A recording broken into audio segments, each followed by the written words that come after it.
What if I told you the most brilliant mind in literary history, like a guy who could decode your entire life just by looking at the mud on your shoes, was completely dismantled by a single massive blind spot? I mean, it sounds almost impossible, right? Right. But today, we are taking a deep dive into the one time the legendary Sherlock Holmes got utterly, completely destroyed. And the atmosphere of this case is just, it's incredible. Oh, it really is. Just imagine the scene with me for a second. It's 1888. London is suffocating under this thick yellow fog. Yeah, the classic pea super fog. Exactly. The gas lamps are barely cutting through the gloom out on the street.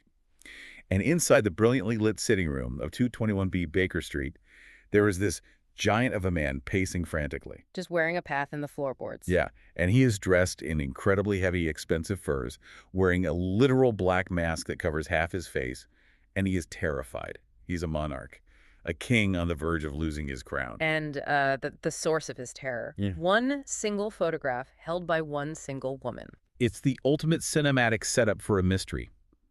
You have this palpable tension in the room, driven by a really striking visual contrast. You really do.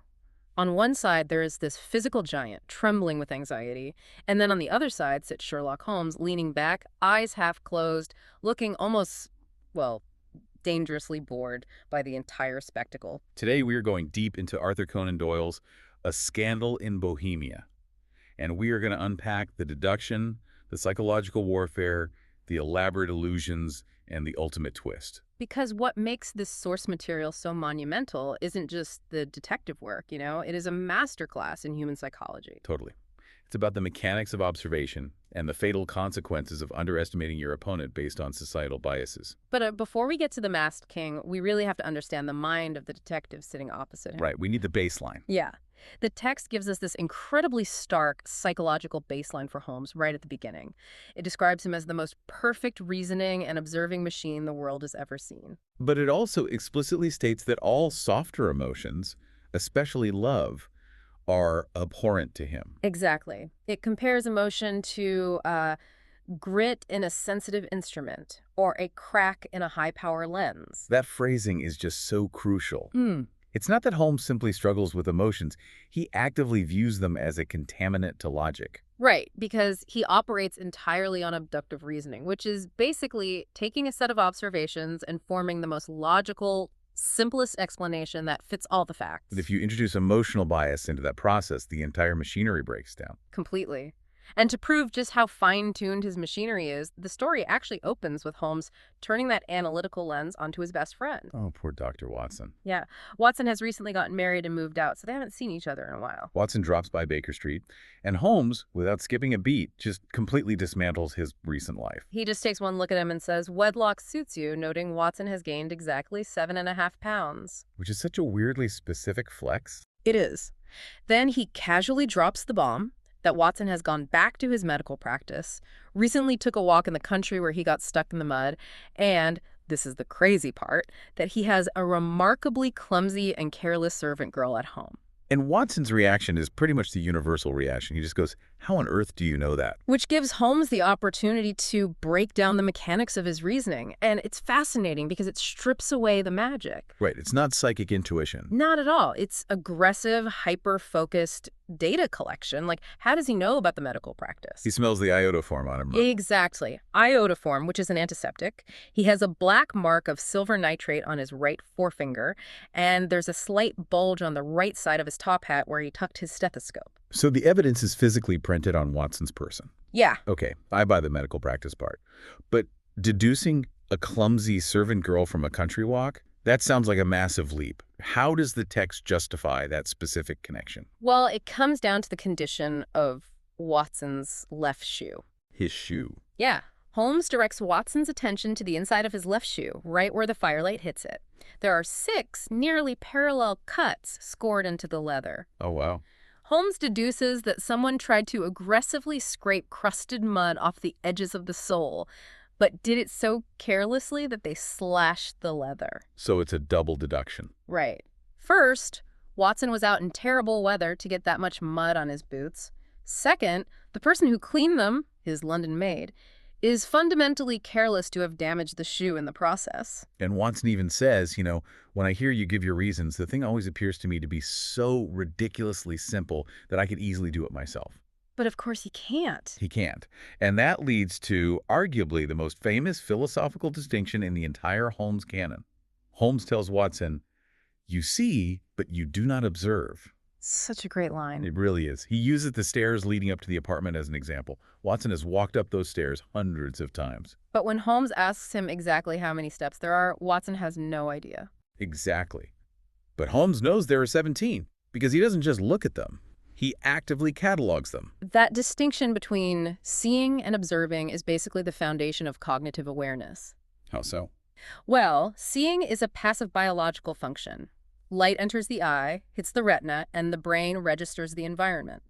Observation, however, is an active, conscious engagement with that data. So the brain naturally filters out mundane details to conserve energy. Exactly. Holmes simply refuses to let his brain run on autopilot. I love thinking about this in modern terms. Just think about the smartphone in your pocket right now. Oh, that's a good analogy. You look at the home screen of your phone dozens, maybe hundreds of times a day. You've seen it tens of thousands of times. Mm. But if I asked you to put the phone away and draw the exact layout of your app icons, Or recall the specific color gradient of the email app? right, you almost certainly couldn't do it. We see the screen to get a task done, but we don't observe the interface. We filter out what isn't strictly necessary. That is a perfect modern equivalent. Holmes just never turns that filter on. To him, everything is necessary data. But I have to wonder, is it actually possible for a human brain to operate like that? Completely devoid of emotional filters, just constantly cataloging every detail?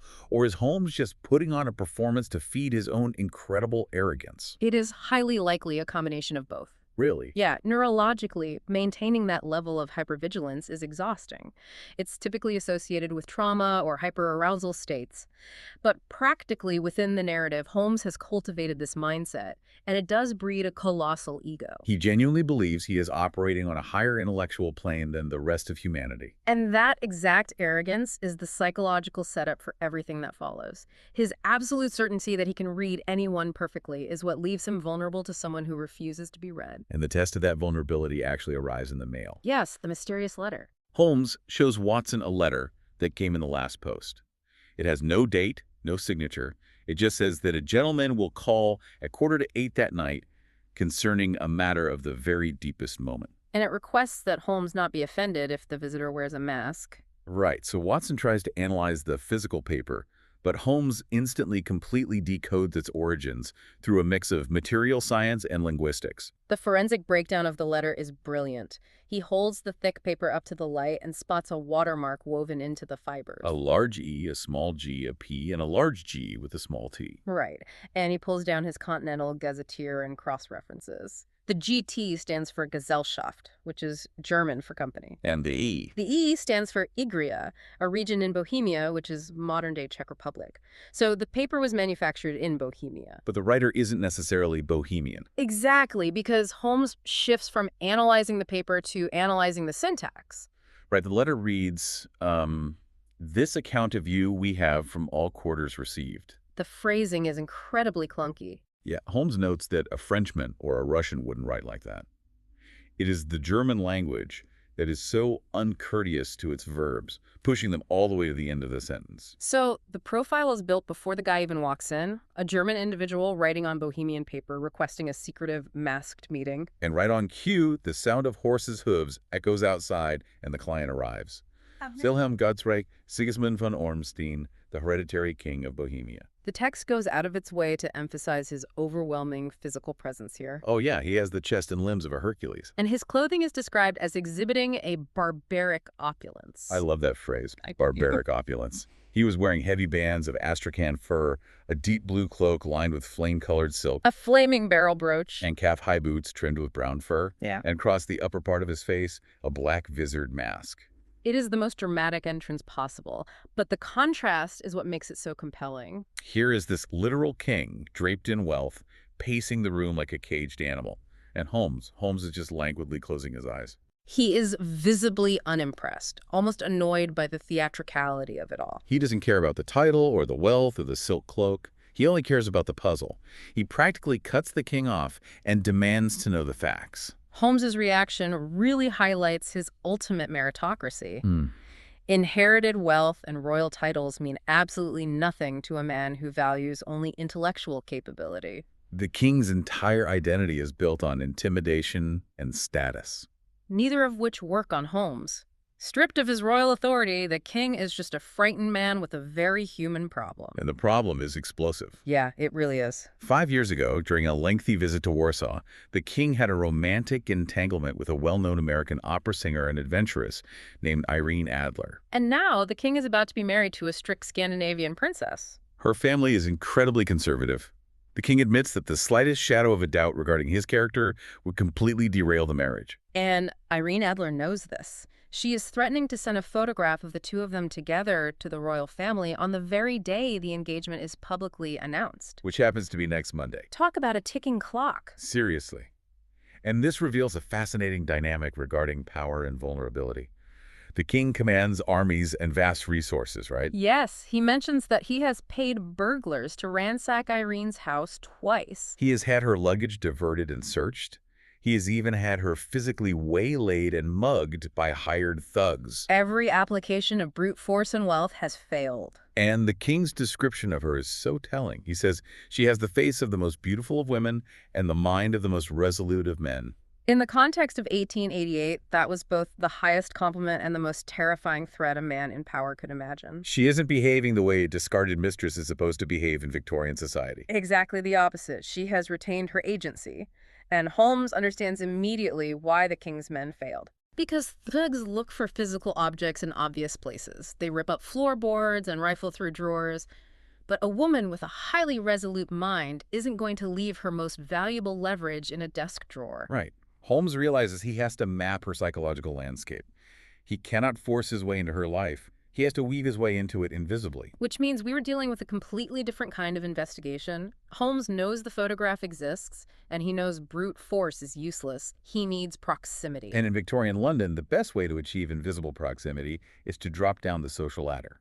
So Holmes completely vanishes from Baker Street, only to return later as a drunken, unkempt, foul-smelling groom. He spends the entire morning hanging around the mews, the stables, behind Irene Adler's home, Bryony Lodge. The sociological mechanics of Holmes's disguise here are just brilliant. The Victorian class system was rigidly stratified. A gentleman in a top hat and a tailored suit asking questions in an alleyway would instantly raise suspicion. Exactly. Working class people would clam up, or they would lie to tell the gentleman what he wanted to hear in exchange for a coin. But by becoming a groom, Holmes becomes part of the invisible machinery of the city. He adopts the posture, the dialect, the smell, and the exact energy of a stable hand. The text actually notes that his very soul seemed to vary with every fresh part that he assumed.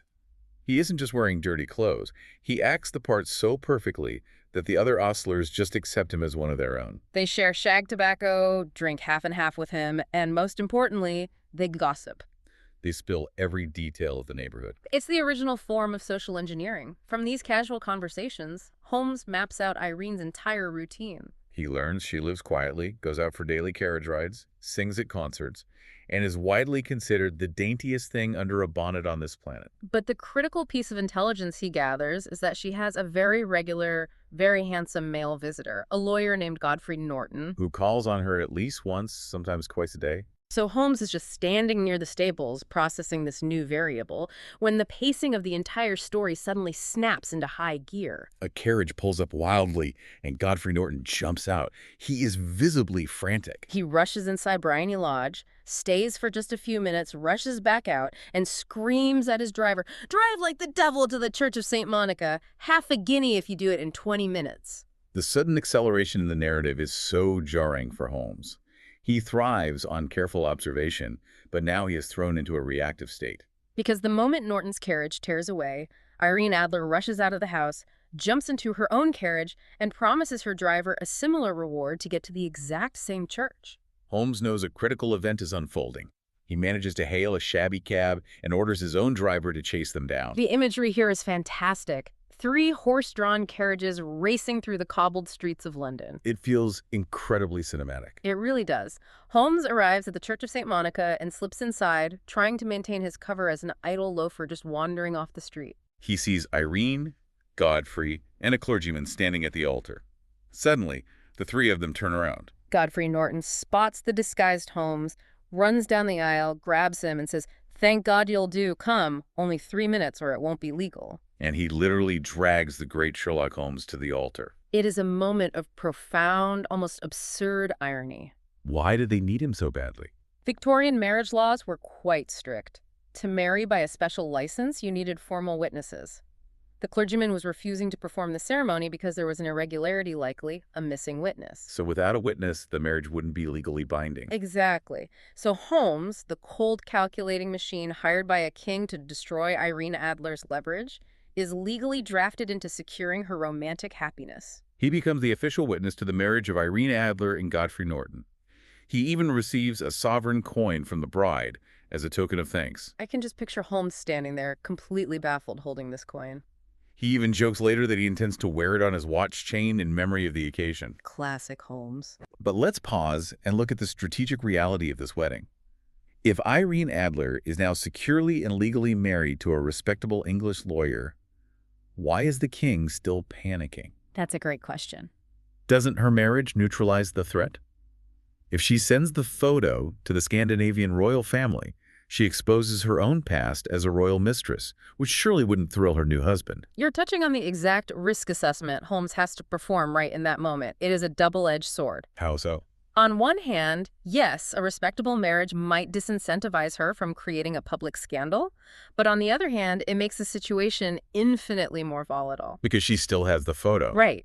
What if she still harbors deep resentment toward the king? What if her new husband is the kind of man who would encourage her to use the photo for extortion? Oh, true? Or, most urgently, what if they're leaving the country for their honeymoon? Oh, wow. If they leave... Once she leaves London, Holmes loses all geographical advantage. The photograph could be anywhere, locked away in a bank vault in Europe, completely out of reach. The ticking clock just got significantly louder. He has to secure the photograph tonight. Which brings us to the most elaborate sequence in the story. Yes. Holmes returns to Baker Street and sheds the identity of the drunken groom. This time, he adopts the persona of an amiable, simple-minded, benevolent clergyman. He puts on a broad black hat, baggy trousers, and a sympathetic smile. He looks utterly harmless. And he recruits Watson for the physical execution of the heist. He hands Watson an ordinary plumber's smoke rocket and gives him very specific instructions on where to stand outside Brandy Lodge. Holmes understands that trying to sneak into the house while Irene is hyper-vigilant will fail. The king's burglars already proved that. So instead of breaking in quietly, Holmes decides to break in loudly. He engineers a crisis. When Irene's carriage arrives at Brandy Lodge that evening, she is met with pure chaos. Holmes has spent the afternoon hiring a small army of street actors. Loafers, guardsmen, a scissors grinder with his wheel. It is a fabricated flash mob. As soon as her carriage door opens, this hired crowd stages a vicious, violent brawl right on her doorstep. They're throwing punches, swinging sticks, shouting. It looks like a genuine street riot over who gets to help the wealthy lady out of her carriage for a tip. Amidst this chaos, our disguised Holmes dives into the fray to protect Irene. He takes a fake blow, falls to the ground, and blood starts pouring down his face. The crowd backs off, shouting that he's dead, while others say he's just unconscious. The theatricality is stunning, but the psychology is even sharper. Where did the blood come from? Holmes simply had a little moist red paint concealed in the palm of his hand. He applies it to his forehead as he falls. He relies entirely on Irene Adler's fundamental humanity. Exactly. The king painted her as a ruthless adventuress, but her immediate reaction to a bleeding elderly clergyman is deep compassion. She doesn't step over him and run inside. She insists that the injured man be brought into her own home, directly into her principal sitting room, to be cared for. She unwittingly invites the Trojan horse into the fortress. It's brilliant, but it's also incredibly manipulative. He is weaponizing her empathy. Once inside, Holmes lays on the couch and feigns a struggle to breathe. He gestures that he needs air. The maid rushes to throw open the window.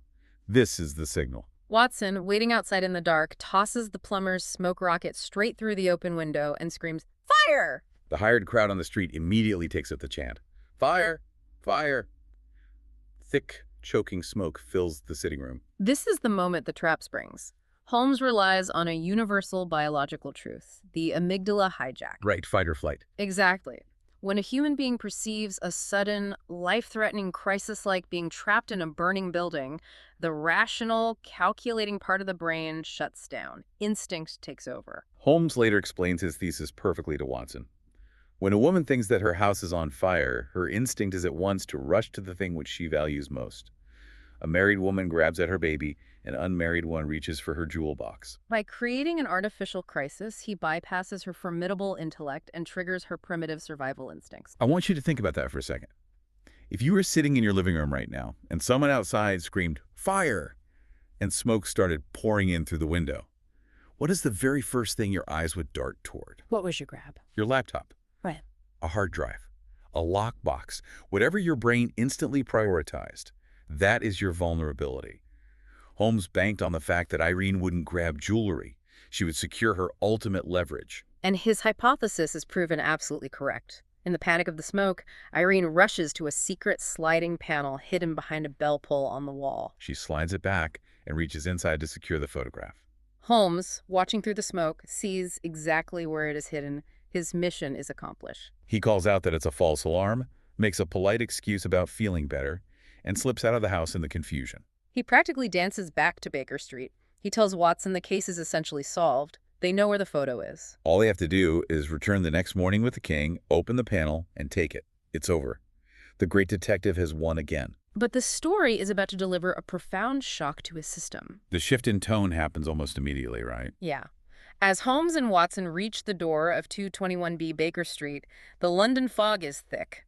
Holmes is searching his pockets for his key. Suddenly, a slim youth wearing a long ulster coat walks briskly past them on the pavement. As the youth passes, a voice calls out clearly, "Good night, Mr. Sherlock Holmes." Holmes freezes.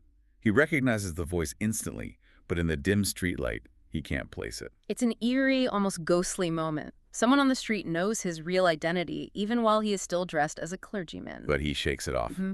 The next morning, Holmes, Watson, and the King of Bohemia arrive at Bryony Lodge. The king is practically tasting victory. But when the door opens, they are not greeted by Irene Adler. They are greeted by an elderly female servant with a very sardonic eye. She looks at him and says, "Mr. Sherlock Holmes, I believe? My mistress told me you were likely to call." She informs a stunned Holmes that Irene Adler and her new husband caught the 5:15 a.m. train from Charing Cross and have left England never to return. The visual of Holmes here is incredible. Yeah. The text says he staggered back, white with chagrin and surprise. The perfect reasoning machine is malfunctioning. He physically pushes past the servant, rushes into the sitting room, and tears open the secret panel behind the bell pull. But the panel is empty. Well, almost empty. Inside, there is a photograph of Irene Adler wearing an evening dress, and a letter addressed specifically to Sherlock Holmes. The contents of that letter completely recontextualize the entire narrative. It is a masterpiece of counterintelligence. What does she say? Irene writes to Holmes and freely admits that he played his part perfectly. The disguise, the street fight, the fake blood, she was completely taken in. She admits that she rushed to the secret panel when the fire alarm sounded, betraying the location of the photograph exactly as he intended. But the moment the smoke cleared and she realized there was no fire, her intellect re-engaged. She writes, "When I found that I had betrayed myself, I began to think." She had been warned months ago that if the king hired anyone, it would be the famous Sherlock Holmes. She had even been given his address. So instead of panicking, she executes what we would call today a red team exercise. She actively probes his defenses. She notes in the letter that as a trained actress, male costume is nothing new to me. I often take advantage of the freedom which it gives. So she went upstairs, changed into men's walking clothes, and followed the bleeding clergyman out into the street. The implications of this are staggering. The greatest tracker and observer in Europe was being tracked and observed. She followed him through the winding streets of London, all the way back to Baker Street, purely to confirm that the clergyman was indeed Sherlock Holmes. And then she didn't just walk away. She walked right past him and said goodnight. That youth in the ulster coat was Irene Adler. It is the ultimate checkmate. Holmes spent the entire story adopting disguises to trick her, only for her to adopt a disguise to confirm she had been tricked. And she did it flawlessly. He had absolutely no idea she was right behind him. She beat him at his own game, on his own doorstep. She exposes his core vulnerability.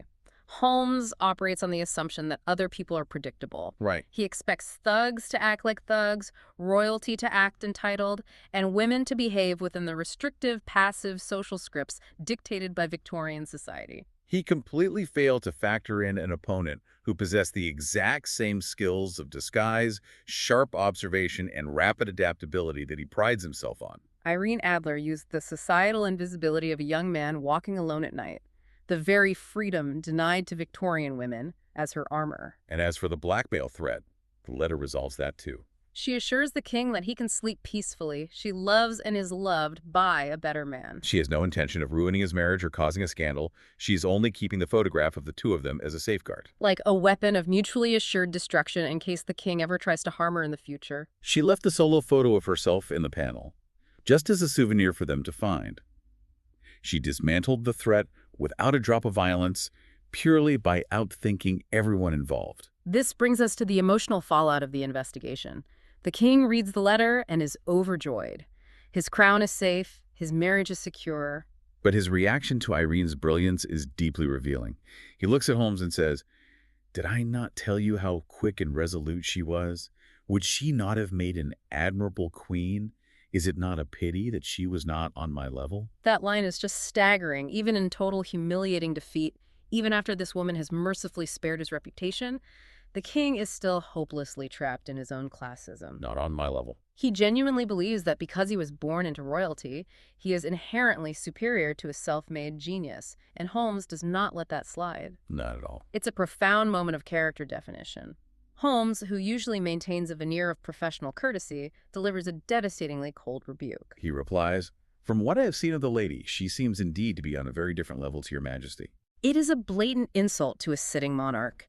It shows Holmes's utter disgust for the artificial hierarchy of inherited royalty when compared to genuine intellectual capability. The king, oblivious to the insult, tries to be magnanimous. He pulls a priceless emerald snake ring off his finger and offers it to Holmes as payment for his services. Holmes, a man who makes his living taking fees for his detective work, refuses the priceless jewels. He tells the king there's only one reward he wants. He points to the photograph of Irene Adler, the one she left behind in the panel, and asks for that. It is a remarkable request. We established early on that Holmes views emotion, particularly romantic love, as a flaw. So we must be careful not to misinterpret this as a romantic gesture. Watson explicitly states it was not love. The photograph serves a much more complex psychological purpose. It is a monument to his own hubris. I think of it like a legendary sports rivalry. How so? Imagine an undefeated heavyweight champion who has knocked out every opponent he's ever faced. He thinks he's invincible. Then one day, an unknown underdog steps into the ring and completely knocks him out. Right. When the champion wakes up, he doesn't hate the person who beat him. He respects them. He might even ask to keep the gloves from that fight, to frame them on his wall. Wow, yeah. It serves as a permanent physical reminder that he is not invincible. That photograph is Holmes's framed gloves. That is an excellent way to frame it. The photograph is a physical anchor to the most important lesson he ever learned. Never underestimate an opponent, and never allow societal biases to cloud your observation. Before this case, Watson notes that Holmes used to make merry over the cleverness of women. He mocked their intellect. But after Irene Adler, he never does it again. And that's why she gets the ultimate title. To Sherlock Holmes, she isn't just a woman, or even a remarkably clever woman. To him, she is always and only the woman. She eclipses her entire sex in his mind. She achieved the highest form of intellectual reverence that a cold, calculating reasoning machine is capable of experiencing. She was the one variable he couldn't control. When we step back and look at the entire narrative arc, the title of the story, A Scandal in Bohemia, takes on a dual meaning. Right. Yes, the overt plot was about the scandalous threat of a photograph. But the true underlying scandal was the sheer arrogance on display. It was the king's scandalous assumption that his royal blood made him untouchable, and it was Holmes's scandalous assumption that his intellect was infallible. It's a mirror, reflecting the massive blind spots created by ego. And that brings us to the real takeaway from this deep dive. The mechanics of observation are useless if the lens is cracked by your own assumptions. So next time you're sitting in a boardroom, a classroom, or just having a debate, and you find yourself absolutely convinced that you are the smartest person in the room. Pause. Remember the plumber's smoke rocket? Remember the slim youth in the long coat walking past you on a foggy night, casually saying goodnight. And ask yourself, what is your blind spot? Who are you underestimating? Because the moment you think you have everyone perfectly figured out, you are perfectly positioned to be outsmarted. Thank you for joining us on this journey through the fog of Victorian London.